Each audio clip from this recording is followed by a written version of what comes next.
Naranasan mo na ba yung pakiramdam na unti-unti mong namawalan ng laman ng sarili mo kahit hindi mo talaga maintindihan kung bakit? Marahil ang sagot ay nakatago sa kung ano ang iyang ipinahihiram nang hindi mo namamalayan. Dahil may mga bagay sa buhay mo na hindi kailanman hiniling sa iyo ng Diyos at ang ilan sa mga ito ay aktibong humahadlang sa gusto niyang maisakatuparan sa pamamagitan mo. Una, huwag mong ipahiram ang iyong kapayapaan. Mahalaga ang kapayapaan, isa itong espiritual na proteksyon. Ayon sa Pilipos 4:7, ang kapayapaan ng Diyos ay nagbabantay sa ating puso at isipan. Ang kapayapaang ito ay pansala at pader na pananggalang na inilagay ng Diyos sa loob mo. Ngunit may mga taong lumilitaw na may mga alitan, reklamo at walang humpay na drama. At kung bibigyan mo sila ng buong atensyon, sa huli ay ninanakaw nila ang ibinigay sa iyo ng Diyos. Sinasabi sa Kolosas, Kabanata 3, talata 15, ng kapayapaan ng Diyos ay dapat maghari sa ating mga puso. Sa orihinal na wika, ang salitang pamahalaan ay nangangahulugang isang bagay na parang gumaganap bilang isang tagahatol. Ang iyong kapayapaan ng isip ang siyang nagsasabi sa iyo kung mabuti o masama ang iyong desisyon. Kung hahayaan mong sirain ang kaguluhan ng iba ang kapayapaang ito, mananatili kang nalilito. Nagsisimula silang gumawa ng mga desisyon batay sa takot ng iba, sa halip na sa kalooban ng Diyos.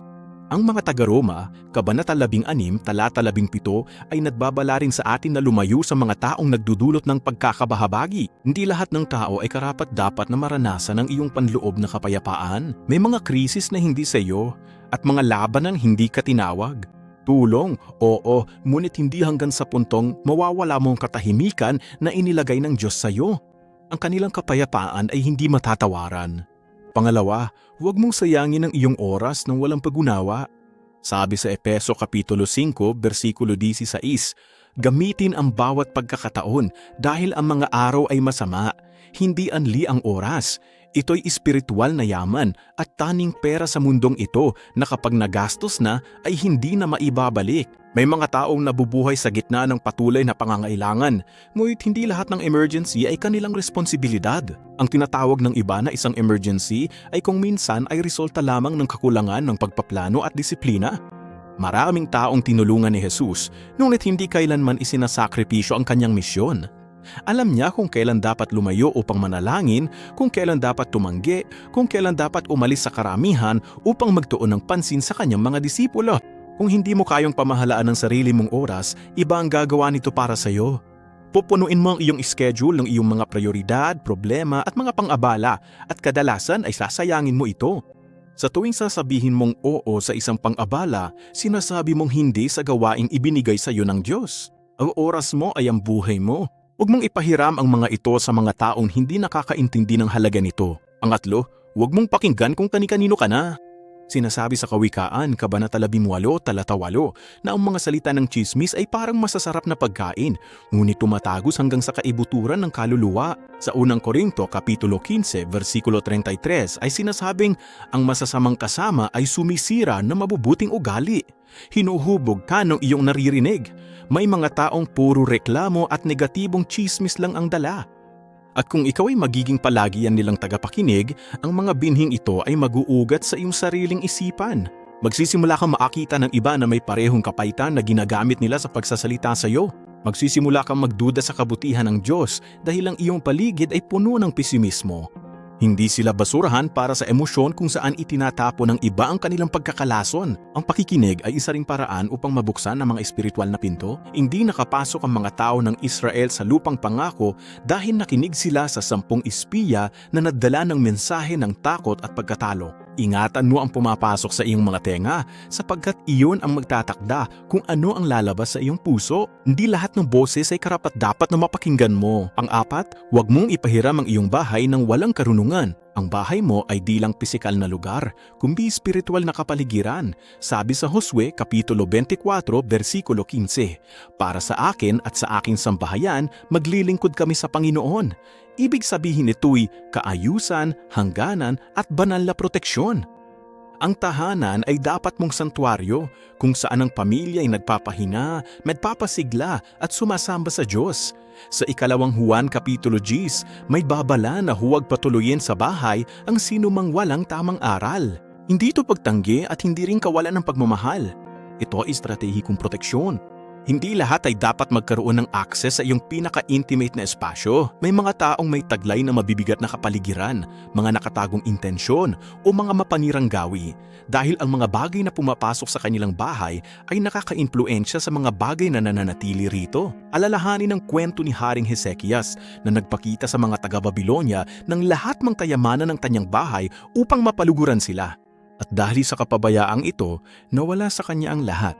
Ang pagiging mapagpatuloy ay ayon sa Biblia, ngunit ang pagiging malapit sa kanyang tahanan ay sagrado. Ang iyong tahanan ay dapat maging isang lugar ng kapayapaan, hindi isang entablado para sa kaguluhan. Ang 5, huwag mong ipahiramang iyong pangalan at lagda. Napakalinaw ng Biblia sa puntong ito at nagbibigay sa atin ng isang tunay na obra maestra sa mga bagay na pinansyal. Ang Kawikaan, Kabanata 22, mga talata 26 at 27 ay nagsasabing huwag kang mapabilang sa mga nagbibigay ng panagot sapagkat kung wala silang maibabayad, kahit ang higaan na kanilang tinutulugan ay kukunin sa kanila. At ang mga Kawikaan, Kabanata 11, talata 15 ay nagbabala na ang sinumang nangangako para sa iba ay magdudurusa. Ang pagiging garantor, co-signing o pagpapahiram ng pangalan ay hindi lamang isang pabor. Ito ay isang napakalaking espiritual, pinansyal at personal na panganib. Kung pipirma ka para sa ibang tao, legal mong inaako ang responsibilidad para sa isang utang na hindi mo namang ginawa. Mag-isip ng lohikal.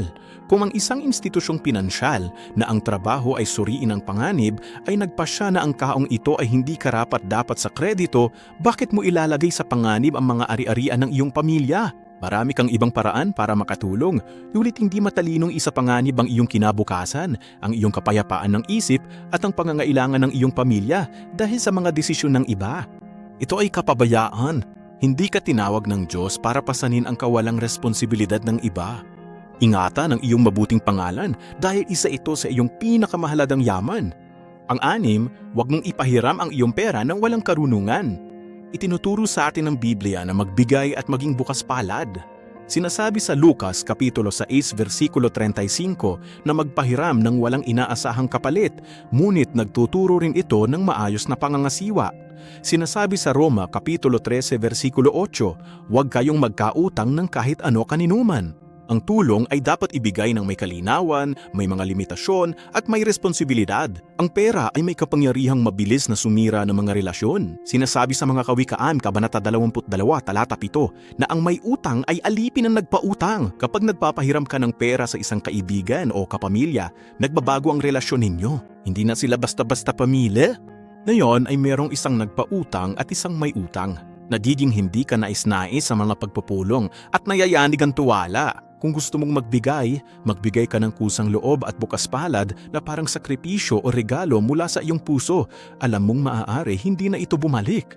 Kung gusto mong mangutang, gawin ito ng maayos at kung handa ka lamang na mawala ang perang iyon.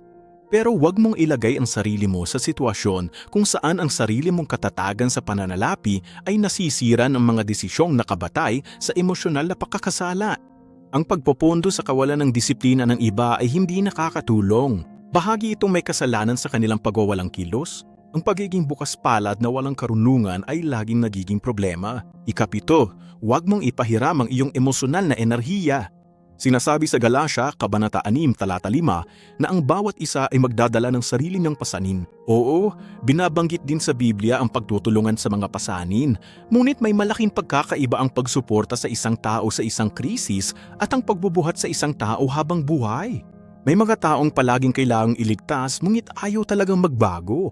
Naghahanap sila ng paraan para sa pagbabago, hindi ng paraan para sa kaligtasan. At kung hindi sila mag-iingat, mauuwi sila sa pagkaubos, pagkapaso, paghihirap mula sa pagkahabag, pagsisikap na iligtas ang isang taong ayaw managot sa sarili nilang mga desisyon. Mula sa psikolohikal na pananaw, hindi mo magagawa ang panloob na gawain na pagmamay-ari ng ibang tao. Kung lutasin mo ang lahat para sa kanila, pinagkakaitan mo sila ng proseso ng paglago na nais ng Diyos na paunlarin sa iyong karakter sa pamamagitong ng kahirapan. Ang Kawikaan, Kabanata 4, talata 23 ay nagsasabi, higit sa lahat, ingatan mo ang iyong puso. Hindi mo maibibigay ang hindi mo kayang protektahan.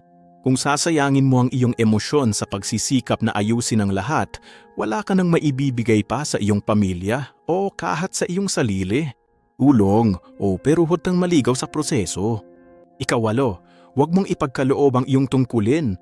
Sinasabi sa Ebreyo Kabanata 12, versikulo 1, na iwanan natin ang lahat ng hadlang upang ating takbuhin ng may pagtitiis ang takbuhan na inilagay sa harapan natin.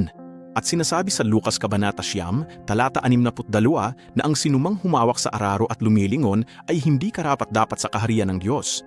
Hindi lahat ng mabuti ay tama para sa buhay mo. May mga oportunidad na tila magaganda, mga proyektong hindi ka panipaniwala, mga pakikipagsosyo na mukhang maganda, ngunit tahimik at banayad na naglalayo sa iyo mula sa ipinagagawa sa iyo ng Diyos. Bihirang susubukan ka ng away na sirain gamit ang isang bagay na halatang masama. Madalas niyang susubukang ilihis ang atensyon mo gamit ang isang bagay na maganda. Ang kanilang tungkulin ay isang banal at natatanging misyon. At kung sisimulan mo silang ipautang, palabnawin, ikalat o palitan para lang matugunan ang mga inaasahan ng iba, mauuwi ka sa isang segunda manong buhay na hindi kailanman naging iyo.